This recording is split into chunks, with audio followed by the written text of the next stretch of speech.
Welcome to Spenelli Speaks.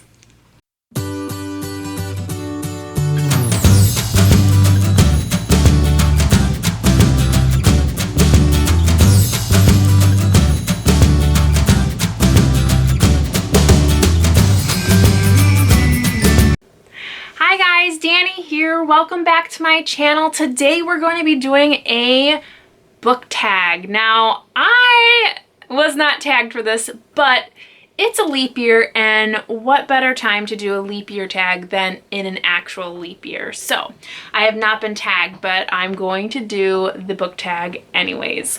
If you are new here, I hope you hit that subscribe button and stick around. I love sharing in this community and getting a little bit of feedback from people like you. So I hope that you are subscribing and hitting that notification bell. I will be doing the leap year book tag, and I originally found this on Joannotations on her page.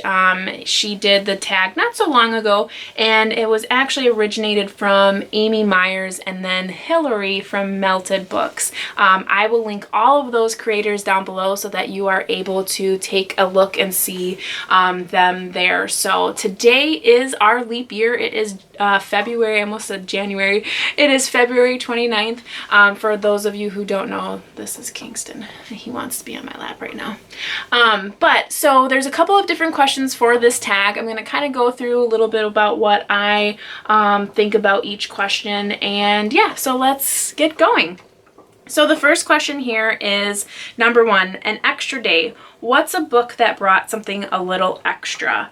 And I really think that a book that I feel brought something extra in my life was definitely The Da Vinci Code by Dan Brown. And what I mean by that is a lot of us remember Harry Potter as being a book series that, you know, catapulted you into this world of reading, constantly, you know, looking at different things that were like Harry Potter. And it was just a world that you were immersed in.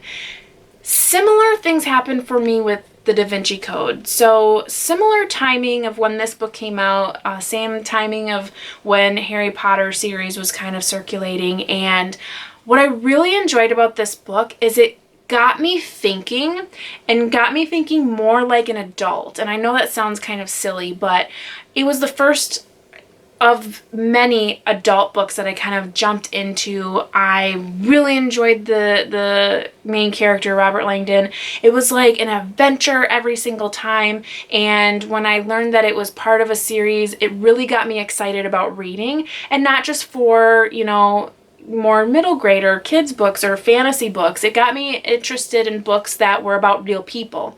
Not that this stuff that happens in here could actually happen in real life, but hey, you never know. So this really brought a little bit of extra into my life and maybe really explore more books that were like that. So that definitely answers that first question. Number 2, it says, taking a big leap. What is one book that you are or were afraid to read? Recently, in one of my classes while I was getting my master's degree, was a class where we had to read Ulysses by James Joyce. And if you know anything about James Joyce, he writes really long stories. He just goes on and on and on. And this particular book, he is taking the Odyssey and making it his own. So Ulysses follows a character, I believe it's something Bloom, and kind of mimicking how the Odyssey is. So it's in those same parts, and it is so long, and he just goes on and on and on and on.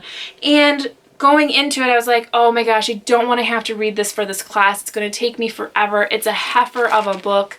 It's going to be something that it's going to be hard for me to understand. I can't even hold it.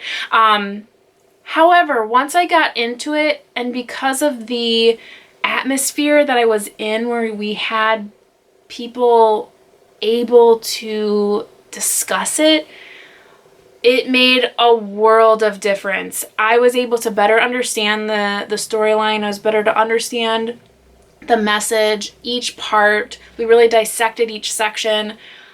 That's why I love education so much, because something that you could be so afraid of reading on your own without help becomes easy when you're within a classroom with other people. So I really enjoyed that, but I was super, super worried to have to read it in a class.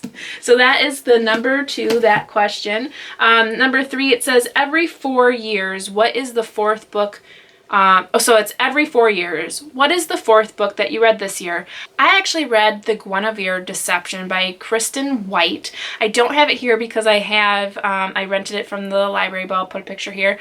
And I really liked it. I think I gave it 4 or 5 stars, but it was really good. It's like a middle grade young adult book about Guinevere in the time of Arthur. She's in Camelot, but it's really not Guinevere. She's there to help protect Arthur, or what it may seem. So that was a really good book. I really enjoyed it, and I would highly recommend that one. We have number 4, 366 days in a year. So that's a leap year. Look at the 3rd shelf, name the 6th book on that shelf, and the 6th one after that.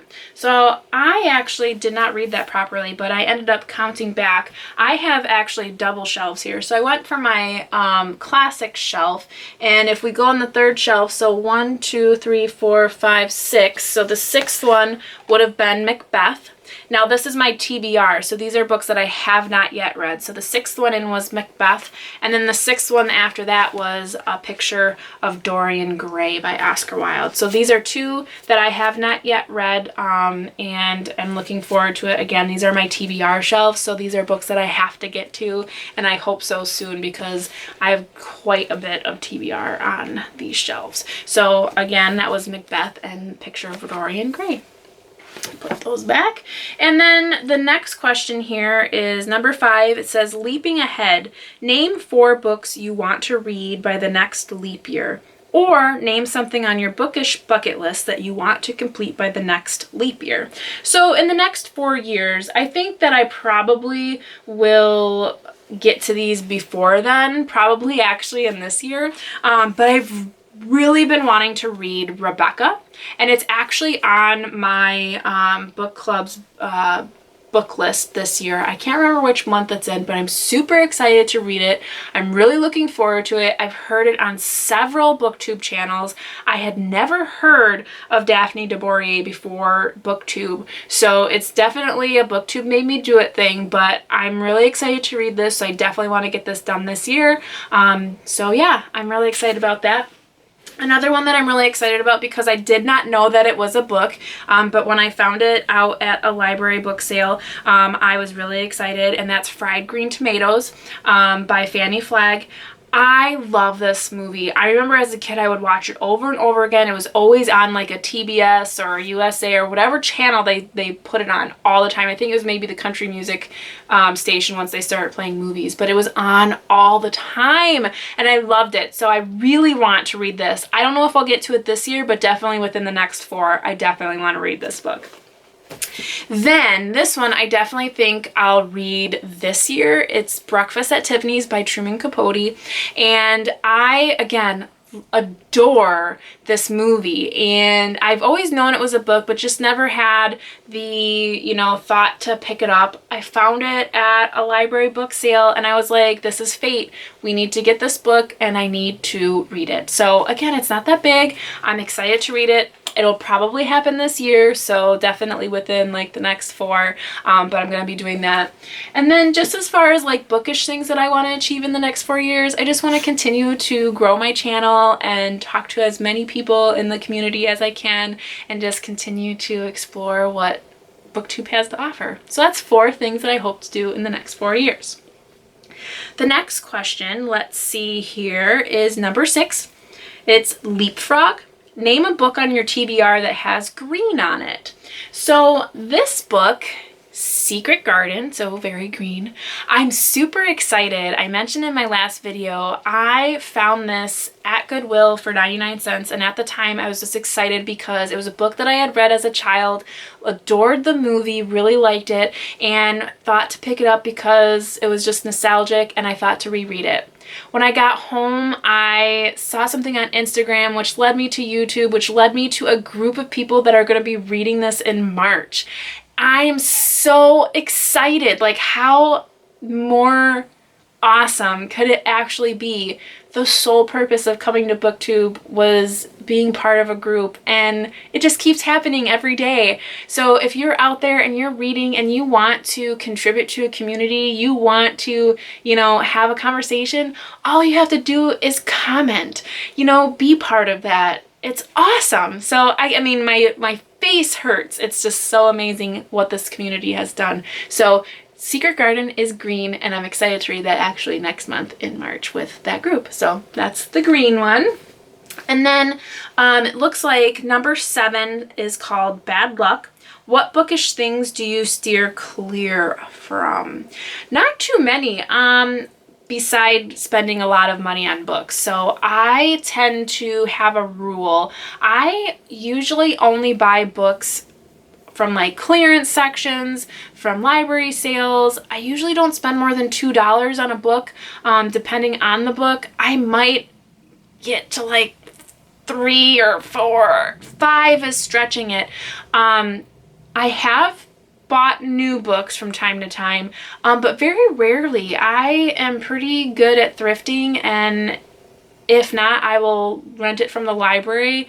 And if it's something that I want to own, if I can find it, within the next couple years, then great for me. But otherwise, I really try to stay low on the spending. So there's that. As far as books in general, like if they're really dilapidated, I don't tend to purchase them. I do not purchase books that have movie covers as their cover. I hate that. It's super annoying. There should be a huge gap between this is the book cover and this is the movie cover. The movie cover stays with the movie and the book cover stays with the book. I don't understand why that's become a thing. It's super annoying. It's a tangent that I don't want to continue on. So, boop, on to the next question. Oh, and that's to tag 4 friends. So the people that I want to tag for this are people that I actually tag quite often, but it's because they're my little community and I love them very much. So again, Laura from Book Bubbler, you got to do this tag. You got to do it quick because, well, I suppose I'll probably be tagging you on the leap year day, so I don't know if you'll be able to do it.